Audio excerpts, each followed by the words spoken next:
Good afternoon, folks. This is another vlog for today. Something I just wanted to bring to you that I'm doing right now. Give you a little story on the background of this. My truck is a Dodge Dakota 2001 with a 4.7 V8 engine in it. A very good engine. My son-in-law found it 3 years ago. I had a bad night one night where my Ford Ranger decided to go for a swim in a local creek and was down in 9 feet of water, and they had to fish it out, and it became a dead Ford Ranger real fast. It was a 94 Ford Ranger. Like I said, it was 3 or 4 years ago it happened. I had babied that truck. I had worked on it. I had done a lot of work on that thing and kept it going. Well, I got this truck and it had some hidden problems in it that we didn't know about. And one of those hidden problems was the cam positioning sensor and the crank positioning sensor kept burning out on. And I had a friend say to me, well, you know, his philosophy was, well, you know, they're made in Taiwan, or they're made in China, or they're made in Japan, or they're made in Indonesia, and they ain't worth a lick. He said, they're junk whenever you get them. He said, they're not like the old parts. And he said, you're getting bad ones and they're burning out on you. Well, last September 27th, 2020, the Dell and I hooked up our boat, and we headed to Ocean City. And we got 3 miles below Delaware University on Route 896. And this thing started acting up. It showed the code for the crank positioning sensor had gone out again, and I had just replaced it a week before. So it was running rough. We get 3 miles away from Delaware University, and I come to a red light and it died, and I went, oh no. So I kicked it into neutral, I got it restarted, threw it in gear. We're pulling our 14-foot John boat behind us, motor, all stuff that's in it to go fishing on the bay in Ocean City, Maryland. And I got off the road and got on the side road. And that was at 12:30 in the afternoon. We got a hold of the campground that we stay at, and I explained the problem. And Bobby Joe, that is the manager there, she was very sweet and understanding. She said, we won't charge you for a missed reservation. We'll just cancel the reservation here right now. Well, that was at 12:30 in the afternoon. We finally got a tow truck about 5 o'clock, 5:30, something like that. Our son-in-law and daughter had to come with our son-in-law's truck to hook up the boat and drag it back home.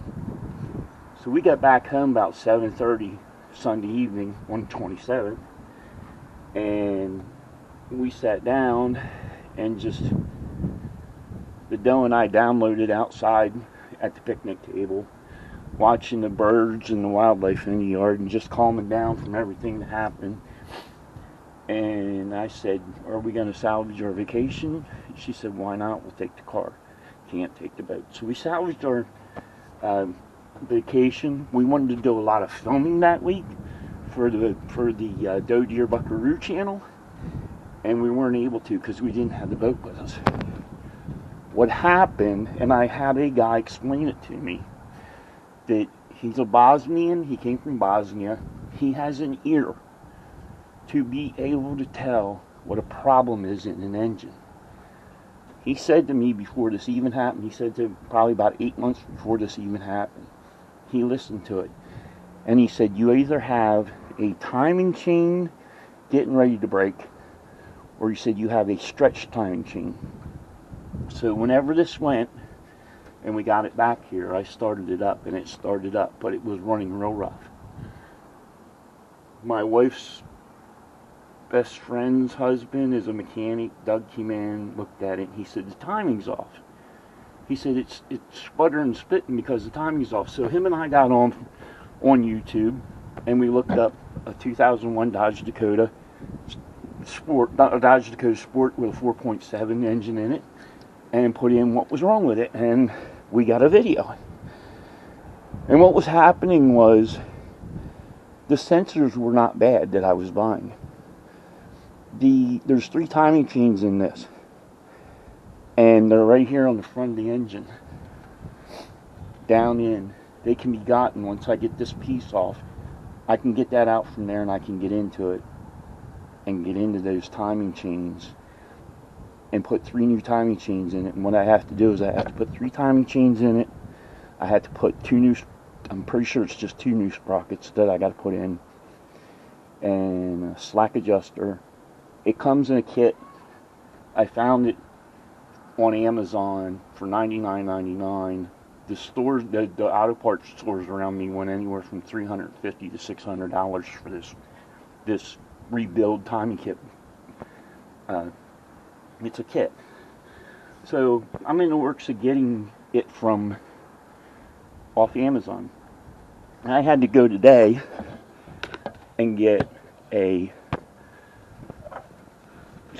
impact gun, a cordless impact gun, and a 22 millimeter deep well socket, and a special pulley to be able to pull this off, so that I can take this piece here, this whole great big piece, and set it out here so I can get into those timing chains, and it'll be back on the road. I'm hoping that I can get the parts and get it into it, and Doug and my son-in-law, who is a mechanic, and a couple other people I know that are mechanics, can come in and help me get everything set up on the timing, because I don't know how to do the timing, and get everything set up right, get those new timing chains in, and have it ready for the first weekend, Easter weekend, to use the truck to go away, because Doe and I really love this truck to go away, and it's a lot better ride than the car.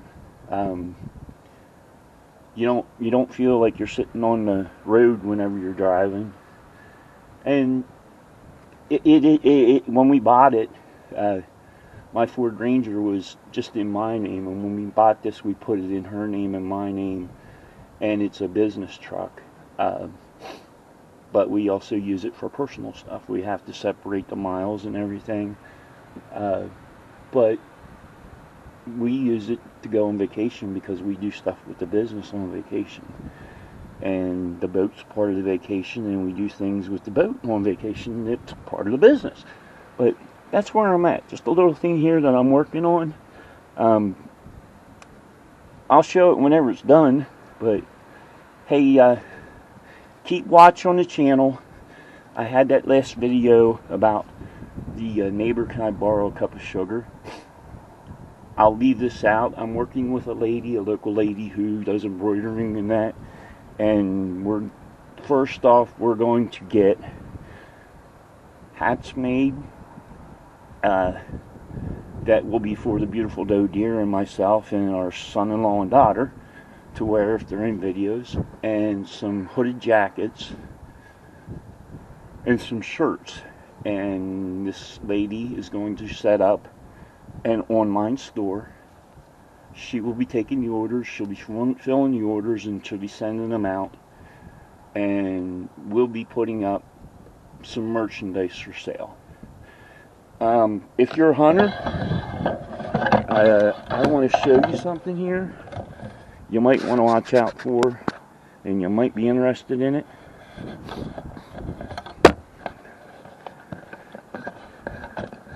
I have an Ocean City, Maryland tie-dyed hoodie on. I love the color of it. It's not that I'm a head or a druggie. I like the color of tie-dye. I just like the colors together, how they run together. I always have. I made tie-dye shirts when I was younger. My mom helped me make t-shirts. I was not good at it. My mom wasn't good at it, but I had tie-dye t-shirts that we made. So I'm going to be making up with Cindy, who is the embroiderer company, who owns the embroiderer company. I already talked to her about it. We're going to get a special tie-dye hoodie and zip-up jackets made. And they will have Trapper Woody on it, and they'll have the doe deer on it, and they'll have our sayings that we have for our channel. But I can't go no further than that. There's going to be something for the hunters special in the tie-dye, and I've already done it, and I've done research on it with myself with this, and I found some really secret things that a lot of people will be shocked whenever they hear what I found. But we're going to make them, and we're going to sell them towards the hunters. So that's where we're at here with this thing. Just bringing you some vlogs on what's going on. Like I said, been working on things. There's other videos I want to work on, but I need to take care of this right now and get this fixed. I neglected getting one part for the impact gun today, and I have to go back tomorrow because I don't have a vehicle to get there right now. My wife had to go to work. So I'll go back tomorrow and get the other piece and start pulling that spindle. So, it's fun. I enjoy working with mechanical stuff. I enjoy taking stuff apart, putting it back together. It's just one of those things that I like doing. I put my hands on, as I said in the first video. I love putting my hands on things and fixing it, or making it, or as it comes with the animal, skinning it, butchering it, and making food for us to eat. It's the only way that my mom taught me to show unconditional love, is to make good food, and people would love it. And they'll see it's unconditional love whenever you make the good food. So that's what I like to do. My hands are on this, I'm working on it, I'm enjoying it. So remember, love, honor, and let honey flow in your footsteps. And give me some comments, folks. Let me know some things if you want. If you want some answers answered in about me or my beautiful doe deer, throw them down in the comments. I'll be glad to answer them. I'm not going to tell you my address. I'm not going to tell you where to find me. I won't tell you anything personal about us. I won't tell you our birth dates. I won't tell you our social security number. I won't tell you our driver's license number or anything like that. But if you want to know some things about us, more than what I had put out already, ask. If you want to know how the doe deer got her name, the doe deer, the beautiful doe deer, ask. We'll tell. I'll have her help me tell it. But it is good. So, give me some comments, folks. And as I said before, blessings until I get another video out.